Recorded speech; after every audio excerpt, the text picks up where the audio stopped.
I met Kanazawa Sensei for the first time in late 70s when he was in England. As a young kid, I used to travel and follow some of the top karate masters in Europe, and Kanazawa Sensei was one of them. He was mainly in England, but he was traveling all over the place. His name was extremely big. He was admired, and every karate practitioner in Europe looked upon him as the icon, the true example of what a great karateka should be. When he appeared in the book by Nakayama Sensei, Dynamic Karate, there are two pictures there where Kanazawa Sensei is doing a yakusuki and a maigeri in a bathing suit. He was the epitome of the physical greatness of all karateka. I remember a very interesting story that happened in 1980 during the celebration of the World Karate Championships in Madrid.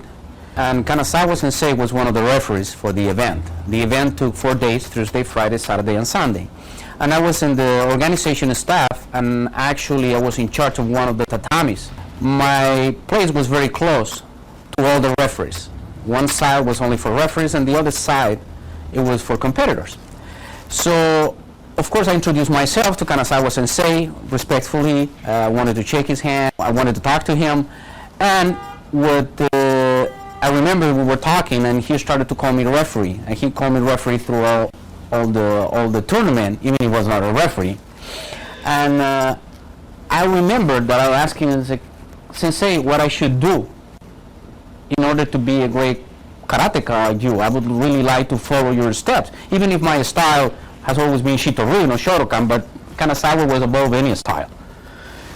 And he told me that an answer that really, really surprised me when I asked him what I should do in order to be a karateka like you. He said, do you want to be a failure like me? It really shocked me. I couldn't understand. I even understanding my English was good enough to understand what he was saying, because the last thing I could think of him was a failure. Everybody loved him, everybody admired him, and he was saying that he was a failure, and I asked him, so what do you mean by a failure? A failure? And he said, yeah, a failure.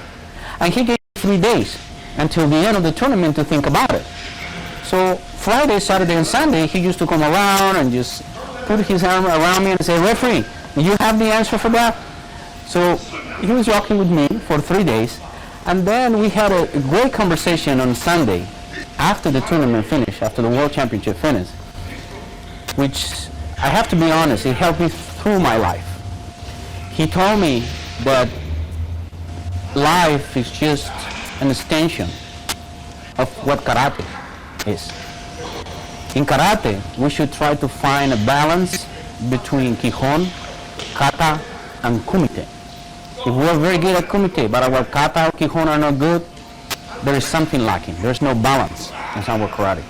If we are excellent in Kata, but we're not good at Kumite or Kihon, the same thing. Or if we are pretty good doing Kihon, very clean technique, but we are not good at Kata or Kumite, our karate is not balanced. Life needs to be balanced. And he explained me that the order that a person should follow is family first, work second, karate third. That in his case, his work was karate, so second and third was in the same place. And unfortunately, but as he said, that he was blessed doing that, because it's his position of training under Funakoshi Gishin, Grandmaster Funakoshi, he was in a position where he had to spread the art of karate, and he had to sacrifice his time with his family. That he regretted to a great extent, but at the same time, deep down inside of him, he knew that he was in a quest, that he had to do something for a major reason, for a big motive, more than his personal life. But he told me that I should look for a balance in my life, and the family is first, work second, and then karate comes third. That he was an exception, and I think that it's good for us, practitioners all over the world, that there are exceptions like Kanazawa Sensei, because they are the icons that we all look at. What really surprised me, and I think that puts Kanazawa Sensei in a different category with other great karate masters. He was capable of looking at the style of karate that he learned when he was young, JKA Shotokan. And he had no problem trying to find what was right and what was wrong. Today, many years after he started to do karate, Kanazawa Sensei is investigating, he's analyzing, he's researching into Goju-ryu, Shito-ryu, other forms, and he's incorporating these forms into his curriculum.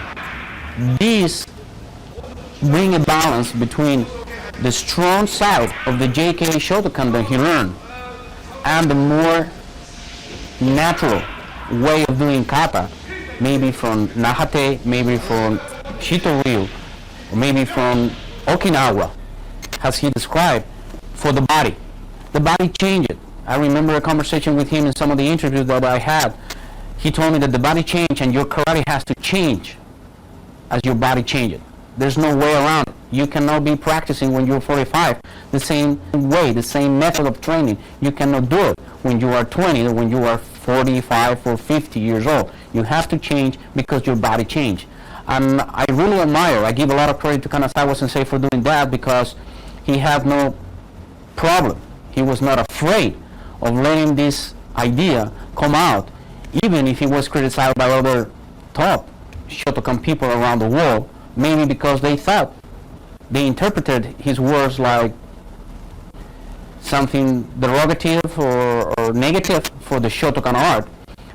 I was honored and flattered that Kanazawa Sensei allowed me to do several interviews with him and put him in the cover of many of the magazines that I've been pulling throughout the years, like Dojo Magazine, Budoka Magazine, Cinturón Negro, and also in Europe and also here in the United States with Karate Masters and Martial Arts and Combat Sports, etc. His impact in the magazines has always been excellent, excellent. He is recognized all over the world, and every time you put him in the cover, you are sure that that magazine is going to get the credibility only because Kanazawa Sensei is in the cover. And is not something that you can say about absolutely every martial artist that appears in the cover of the martial art magazines.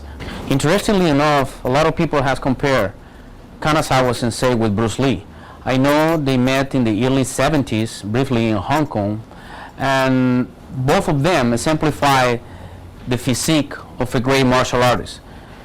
Kanazawa Sensei always said that he never touched any kind of weights to develop his body, and he did everything absolutely using natural exercises and karate training. His physique definitely is the example of the highest level of karate technique and karate dedication. Personally, I admire and respect Kanazawa Sensei for more than his expertise and skill level in the art of karate.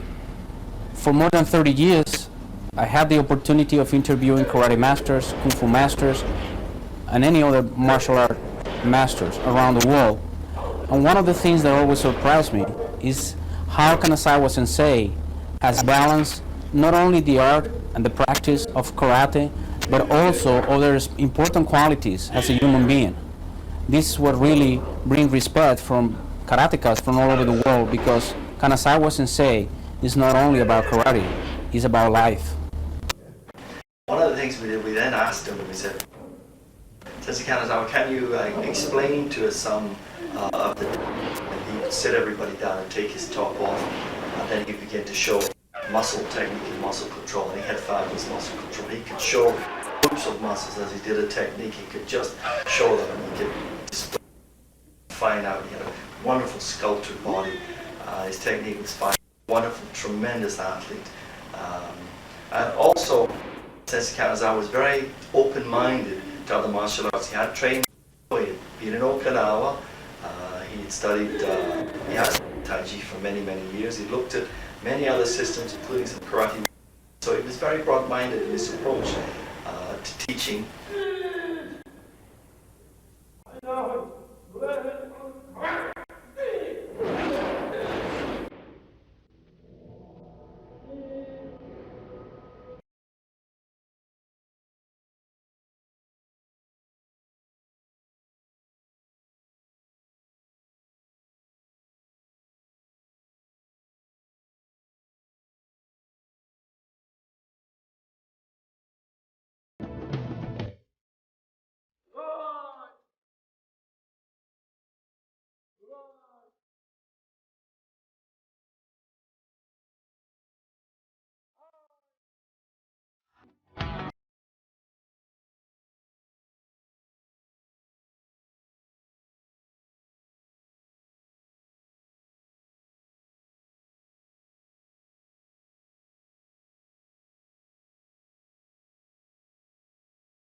My name is Hirokazu Kanazawa. The name of DVD is Mastering Karate. You will learn Kihon, Kata, and Kumite. Also, I must introduce my assistant, Manabu Murakami.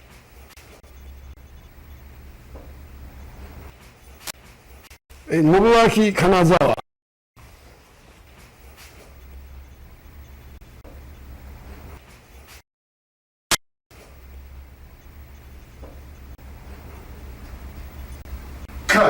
One more time. It was perfect.